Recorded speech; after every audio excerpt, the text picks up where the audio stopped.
Բարև ձեզ։ Ես չգիտեմ այս ընթացքում ինչ ստատուս կգրվի, նախընտրելի կլիներ ընդհանրապես այդ համակարգիչ հեռախոսը մի կողմ դրվեր։ Սիրելի լրագրող գործընկերներ, հիշում եք դուք ամիսներ առաջ այստեղից քննարկում էինք Ալեքսանդր Սիրունյանի թեկնածությունը ու այդ մարդը հայտարարեց, որ ի պատասխան մեր հարցերին, թե ինչպես է այսպիսի գրառումներ արել քո էջում, հայտարարեց, որ իր էջը կոլեկտիվ է համակարգվում ու այս ամբիոնից հնչեց տեսակետ, այսինքն հարց իսկ ով է ձեր էջի մյուս ադմինը, կարող է Նիկոլ Փաշինյանն է։ Ես կարծում եմ այս ընթացքում մենք գտանք էջի ադմինին եւ այդ կապակցությամբ էլ կարելի է նաեւ շնորհավորել, բայց ինչ եմ ուզում ասել, որ Նիկոլ Փաշինյանին, որ իսկապես ես չեմ պատրաստվում այդ բառապաշարով անդրադառնալ ձեր բոլոր գրառումներին եւ մտքերին, ճիշտն ասած, որ շատ էլ ուզենամ, չեմ էլ կարող։ Դուք անմրցելի եք այդտեղ հատակը անդադ ծակելու մրցույթում, չնայած չէ, մի քաղաքական գործիչ կա, որ մրցում է այդտեղ ձեզ հետ, եւ դա քաղաքական գործիչ Աննա Հակոբյանն է, ամեն դեպքում ձեր ընտանիքին է պատկանում անընդհատ հատակը ծակելու մրցանակը, Փաշինյանների ընտանիքին է պատկանում։ Ես բայց գուցե զարմանաք, ուզում եմ շնորհակալություն հայտնել ձեզ, իսկապես ՔՊԻ-ին էլ, ձեզ էլ,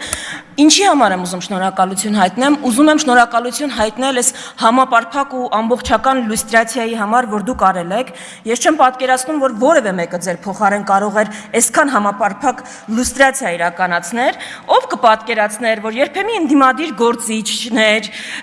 Զարուհի Բաթոյանը, Մարիա Կարապետյանը, ովքեր միշտ հանդես էին գալիս անձնական կյանքի պաշտպանության դիրքերից, անձի պատկանող ինֆորմացիան պաշտպանելու դիրքերից, արդեն պետական պաշտոնյայի դիրքերում ամեն կերպ, անգամ գաղափարապես կհիմնավորեն, որ պետական պաշտոնյան պատերազմից 5 պակաս հենց հիմա երկրի առաջնային օրակարգ պիտի դարձնի հոգևորականների ենթադրյալ զանցանքները։ Ով ինձ մոտ ընդհանրապես տպավորություն է, թե Նիկոլ Փաշինյանը մի օր գա հայտարարի, որ հայ ազգը պիտի վերանա, որ ադրբեջանական ազգը ապրի, Մարիա Կարապետյանը դրա մասին մի հատ նենց գաղափարական ելույթ կգրի, մի հատ իսկապես նենց գաղափարական ելույթ կգրի։ Ես ուզում եմ ձեր շնորհակալություն հայտնել ժողովրդավարական լյուստրացիայի համար, ով կպատկերացներ, որ ժողովրդավարության դիրքերից հանդես եկող Արման Եղոյանը եւ Ռուբեն Ռուբինյանը ընդդիմադիր ժամանակվա ամենակուրծք ծեծելով կպաշտպանեն ձեր գործողությունները,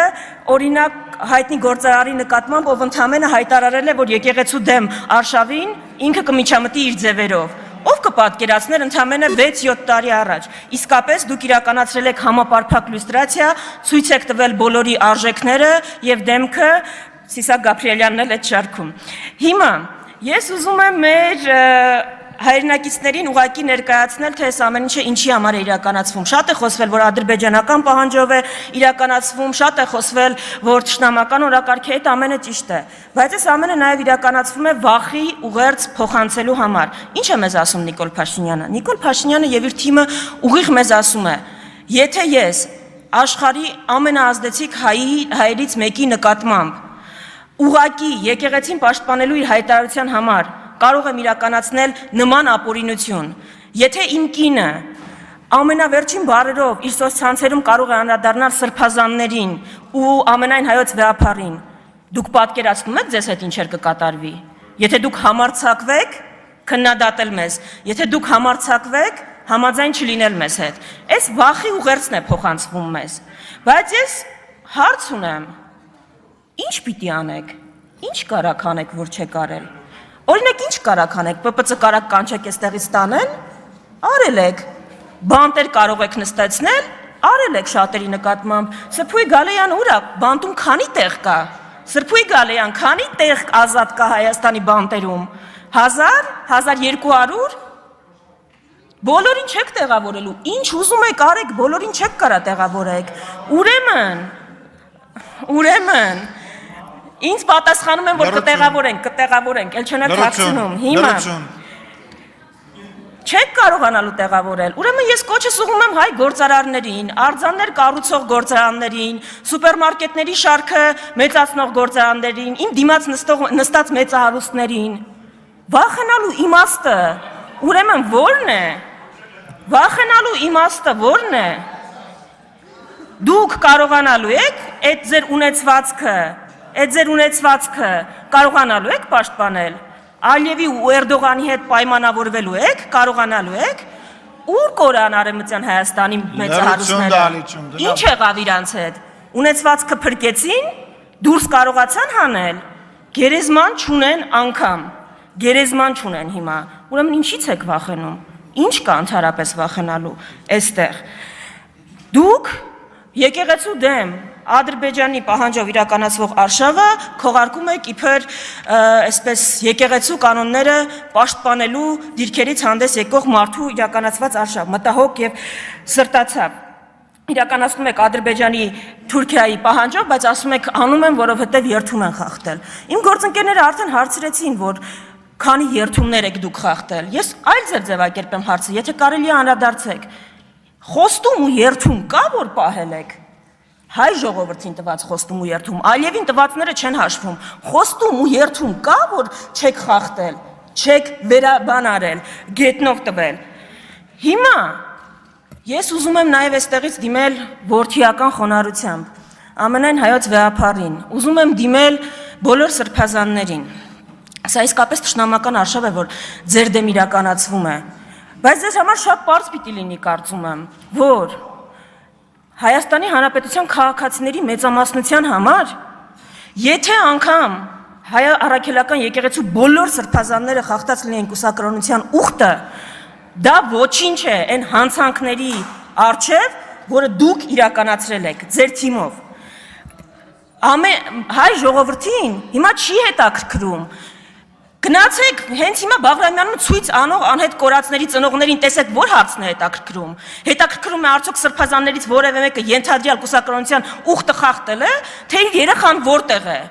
Հարց ինձ այսօր այստեղ բերող վարորդին տաքսում ագարակից չեր հետաքրքրում կուսակրոն հոգևորականներից որ մեկն է ուխտը խախտում։ Հետաքրքրում էր հեղուկ գազը ինչու է այդքան թանկացել։ Կուսակրոն հոգևորականների ենթադրյալ իրենց ուխտը խախտելու հետևանքով, ջերմուկում հիմա թուրքերը։ Կուսակրոն հոգևորականների ենթադրյալ իրենց ուխտը խախտելու հետևանքով եք դուք Սոնա Մնացականյանին ավտոյի տակ գցել եւ հեռացել։ Մեր ո՞ր մի խնդիրն է այս խնդրի հետ կապված։ Ուրեմն ինչի եք այս խնդիրը արհեստականորեն օրակարգ բերել։ Որ այս հարցերին չպատասխանեք, որ այս հարցերից կարողանաք խուսափել։ Դրա համար հաստատ կուսակրոն հոգևորականների ենթադրյալ իրենց ուխտը խախտելու հետևանքով չի, որ եռաբլուրը մեծացել ու կրկնապատկվել է, ու մենք անվտանգային ճգնաժամի մեջ ենք։ Դրա համար մեր հայ առաքելական Սուրբ եկեղեցին պիտի իմանա, որ հիմա ինքը ունի ավելի շատ աջակիցներ, քան կարող են պատկերացնել, քան երբևէ երևի ունեցել է։ Երբևէ։ Այդ աջակիցների թիվը Հայաստանում չկա հրապարակ, որ դա կտեղավորի, ու դա է հանրային տրամադրությունները, ու դա է, որովհետև դուք ում հարվածում եք, ում թիրախավորում եք, իր շուրջ մոբիլիզացիա եք ստեղծում։ Դե երևի դրա համար էլ արժի ձեզ շնորհակալություն հայտնել։ Ուրեմն հայ առաքելական եկեղեցին պիտի իմանա, որ հայ ժողովրդի մեծամասնությունը իր կողքին է եւ այստեղ որևէ նահանջի տեղ չկա, որովհետև եթե ընկրկեն շանտաժներին, տեղի կտան այդ շանտաժներին, ուրեմն մենք խոշոր հաշվով ավարայր ինչի համար ենք կռվել։ Եթե Հայաստանում Ադրբեջանի ու Թուրքիայի պահանջով վեհապար պիտի փոխվի, եթե Հայաստանում Ադրբեջանի ու Թուրքիայի պահանջով սահմանադրություն պիտի փոխվի։ Հիմա ես այստեղ ուզում եմ որպես վերջաբան անդրադառնալ Անահիտ Ավանեսյանը երեք այստեղից խոսեց։ Անահիտ Ավանեսյանը շատ վրդովված էր իր դեմ իրականացված այդ թվում նաև իմ ակցիայից։ Երբ պետական դավաճանությանն է վերաբերվում, այս մարդիկ շատ սառնասիրտ են։ Հենց իրենց դեմ այդ ակցիաների ու գործողությունների համար իրականացվում է որևէ ակցիա, դառնում են փխրուն հոգիներ։ Անահիտ Ավանեսյանը ստում է։ Ոչ մեկ մեր հերոսների նկարները ոչ պատրել է, ոչ իր վրա են նետել։ Անահիտ Ավանեսյանի դեմքին շպրտել են նկարները, որտեղ պատկերված են մասունքները, նահատակների այն տեսքով պահելը, որ ինքը պահել է, ու դա արվել է այն բանից հետո, երբ Անահիտ Ավանեսյանը առողջապահության նախարարը երկրի ուշադիր մարդկանց վրա կրակելուց հետո ոչ թե գնացել է վիրավորներին այցելելու, ոչ թե գնացել է հոգատարություն ցույց տալու, այլ ողջունել է ոստիկանների գործողությունը։ Գիտեք, ձեր երեսպաշտությունը սահման չունի, դուք նման եք այն հանցագործին, որ սպանում է իր ծնողներին, հետո դատարանում, որ դա ներկայացնում է իր որբ լինելը որպես մեղմացուցիչ հանգամանք։ Այ էսա ձեր ընդհանուր առմամբ պատկերը։ Դուք զոհը չեք, դահիճն եք։ ու որևէ բան ազգայնացնելուց առաջ ընդհանրապես առաջին բանը որ պիտի ազգայնացվի Հայաստանի կառավարությունն է մինչ այդ Աստված պահապան հայ ազգին ու հայկական պետականությանը հայրմերը չեք ասելու բա տենց էլ ոչ մեկ չսովորեց ես գիտեմ դուք մտածեք եկեք միասին եթե հարմար է Տիկին Կյուրեղանով բանով պարոն Քոչարյանին էլ հրավիրեք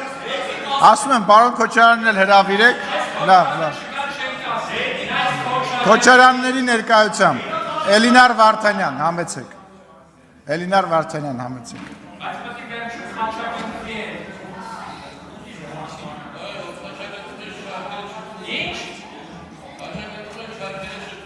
Սիրելի հայրենակիցներ լրություն դալիճ լրություն